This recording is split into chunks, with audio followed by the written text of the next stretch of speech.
सांगोला तालुक्यातील मौजे सोनंद येथे अवैधरित्या सुरू असलेल्या जुगार अड्ड्यावर पंढरपूर उपविभागीय पोलिसांनी धाड घालून तब्बल 2,68,72,195 रुपयाचा मुद्देमाल जप्त केला आहे।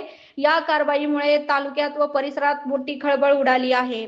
पोलीस अधीक्षक सोलापूर ग्रामीणचे अतुल कुलकर्णी यांना मिळालेल्या गोपनीय माहितीनुसार सोनंद गावातील मटन भाकरी हॉटेलच्या पाठीमागील सिमेंट पत्र्याच्या शेडमध्ये सचिन रावसाहेब काशीद राहणार सोनंद व शंभूलिंग प्रकाश तेरदाळ राहणार अथनी जिल्हा बेळगाव हे विनापरवाना जुगार क्लब चालवत असल्याची माहिती मिळाली होती। त्यानुसार 6 पोलीस अधीक्षक प्रकाश डगळे यांच्या मार्गदर्शनाखाली सांगोला पोलीस ठाण्याच्या पथकाने दिनांक 29 ऑगस्ट रोजी ही कारवाई केली। कारवाई दरम्यान 50 जण जुगार खेळताना रंगेहात पकडले गेले। पत्त्यावर पैज लावण्याबरोबरच कसिनो काउंटरवर अवैधरित्या देशी विदेशी दारू साठवली असल्याचेही आढळले। कारवाईच्या छाप्यात जप्त करण्यात आलेल्या मुद्देमालात रोख रक्कम 16,09,480, 62 मोबाईल, 13,91,100, 26 चारचाकी वाहने,